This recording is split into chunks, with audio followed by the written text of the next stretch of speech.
You're listening to the WRAL Daily Download. I'm Luis Fernandez. As we get closer to the holiday season, we're thinking not just about festivities, we're also thinking about the temperature, the weather, if you will, which is why we have WRAL meteorologist Aimee Wilmoth joining us now. Aimee, you all are releasing your winter weather outlook. So excited to see it every single year. I'm sure this year will be a fun one too. Yeah, I think most people tune in and watch because they want to know about the snow.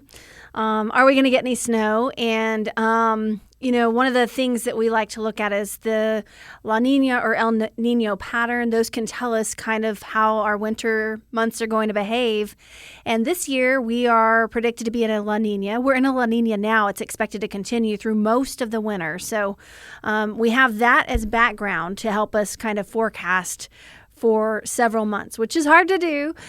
We go on past data and what typically happens when we're in this kind of pattern. Okay, so La Nina, past data. What else do you all kind of look at when you're putting together an entire seasonal outlook? Well, there are a lot of things you can look at that can kind of get kind of complicated, like the Siberian snow cover. There's a lot of things that we don't typically go in detail about, but I think most of what we base our forecast on is what that La Nina, El Nino pattern is going to be, because there are clear patterns in place when we typically have those different El Ninos or La Ninas, and then also past data. So I have a graphic I can kind of cheat and look back at. Looking at snow over the last 75 years, if you look at the past 75 years, we average about 7 inches of snow.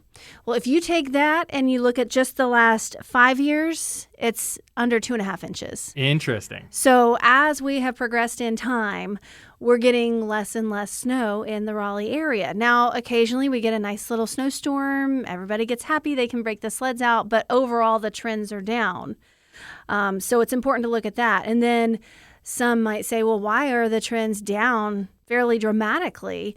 And that's because we're warming up.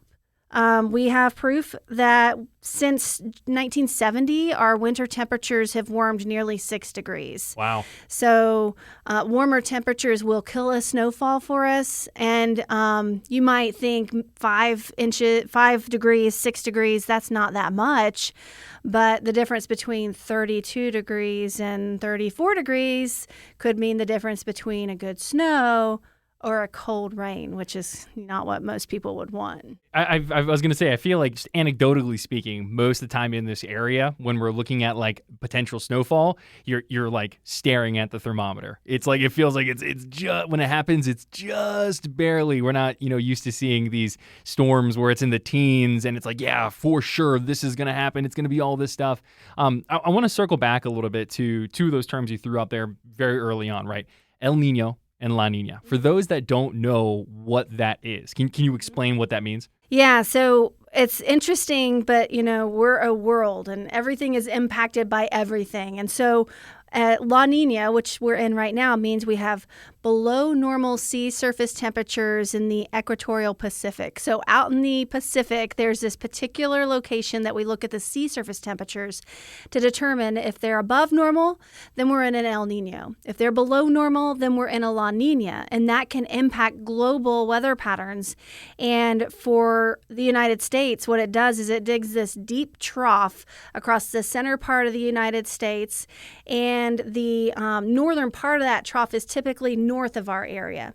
Well, storm systems will follow those troughs. They'll follow the jet stream. And so a lot of times in a La Nina pattern, when we get that big dip in the jet stream, but the activity typically stays north of us. So we'll probably get some really big snows across the Northeast in a pattern like this. For us, everything has to come together absolutely perfectly. And really that's any year, but it's just even harder to do that in a La Nina year. So it's going to be tricky. But you also mentioned that we're always watching the thermometer when we have a storm system come in. Well, something that messes it up for us a lot of times, and not everybody knows this, is the Atlantic and the warm sea surface temperatures off the Atlantic. They can come in, we call it a warm nose, come in the mid-levels of the atmosphere, bring us some warm temperatures and kill a snow event for us. So we're not only watching the surface temperature, but we're having to watch the mid-levels to see how cold it's staying, to see if that snow can stay snow all the way down to the surface. As someone who loves the potential of snow, you're not really painting a great picture here for some wintry precipitation. Let's go ahead and take a quick break there. When we come back, we'll dive into what the actual winter weather outlook is for our area. You're listening to the WRAL Daily Download. I'm Luis Fernandez, joined by WRAL meteorologist Aimee Wilmoth. And Aimee, the meteorological team has put together their winter weather outlook. We've established that forecasting an entire season is a challenge, but here you all are. Lay it on us. What should we expect this year in the Triangle? Okay, so I want to give some hope to the snow lovers. We were talking about a La Nina and how we don't typically get a lot of snow in a La Nina year. Well, our average snow is about 5 to 6 inches. Last year, we were in a La Nina, and we had 4.8 inches. So there's still hope. It's just it doesn't happen very often in a La Nina. So based on the trends of being in a La Nina during most of the winter, based on the warming of our temperatures, based on seeing that we have seen a dramatic drop in snowfall totals in the last 75 years, it doesn't look great for snow lovers. We're going 1 to 3 inches. Normal is about 5 to 6 inches. So we're going below normal, but we're not saying that we're not going to get any snow at all.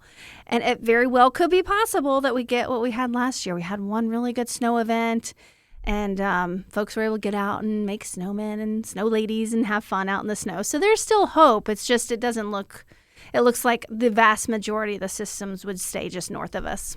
I would much rather have one large storm than a bunch of traces mixed out over the course of December and January and February and all that stuff.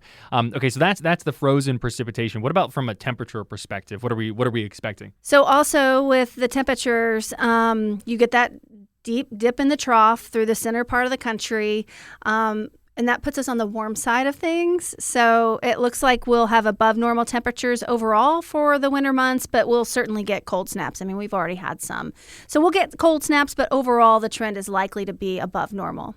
I think back to some of the earlier months of this year and, how, we had a lot of rain in the summer, and then we went on a bit of a drought. We had a really cold August. When you're putting together something like this, does how the year has unfolded so far, does that impact what that looks like? It does go into our forecasting. So we try to go back and look and see if after a wet summer, perhaps, did that do anything in the winter months? And we haven't been able to really find anything solid to support that. I've also reached out to other partners of ours, the Climate Office in Raleigh, National Weather Service in Raleigh, and there's no clear evidence that we could say, hey, this winter is going to be like this most likely because we had this summer. There's no clear evidence of that, and that's why we typically go back to that El Nino or La Nina pattern where there is that overall trend that we can see. What's the hardest part about putting something like this together? I imagine it is not, you all work on this for a while. What's so challenging about it? I think, sometimes we can be at fault for wish casting. There are some on the team that want snow and they love snow, and they're like, you sure we shouldn't bump that up to 4 to 6 inches? And, that could be the case, but everybody always looks back at the evidence, and we've never had a problem with the team kind of agreeing on the direction that we should go. Now, if we're in a neutral period, which sometimes happens, so we're not in an El Nino or a La Nina, that can get kind of interesting because it could go either way. That makes it difficult. We do our best, and a lot of times we do a really good job. Sometimes we get a nice little surprise, and, it doesn't go according to plan, but, we're predicting the future for months in advance. It's kind of hard to do, but we do our best with the data that we have. I just a little reminder, you're predicting the future, just for everyone, making sure people know. And then, you've mentioned a little bit the precipitation. We've talked about the temperature, but if you, the viewer, a listener, what do you want them to take away from what this forecast in particular does? Is there a nice little kind of like bow you can put on it? Yeah, I mean, I think, something that the team has talked about in the last several years is, we just always like to encourage our viewers to follow somebody that you trust, that is in the area. A lot of times people will just post some random model run that's showing 20 inches of snow 2 weeks out. So I would just suggest, find somebody you trust when it comes to winter predictions and winter storms that are headed our way. A lot of time, we've already had several random model runs that have shown a snowstorm for us. Have we had snow yet this season? We have not. As of when we're recording this on Monday, November 24th. No. We have not. We have not. So, yeah, that's my big advice to our listeners, our viewers, just to make sure you're getting your information from somebody that you trust and know. And hey, look at this. Here's someone I know and trust about the forecast, meteorologist Aimee Wilmoth and the entire WRAL team. Aimee, really appreciate you joining us. You'll have more on this online on WRAL.com, on the WRAL app. And, of course, we'll follow along with you over the course of the entire season and see what winter has in store for us. Aimee, thank you. Sure. I'm Luis Fernandez. Thanks for joining us, and thanks for listening to the WRAL Daily Download and for making us part of your morning routine. Another great way to get WRAL news is the Morning Briefing newsletter. It's a daily email with Triangle news, events, and headlines to help you get ready for the day. Sign up at WRAL.com/newsletter.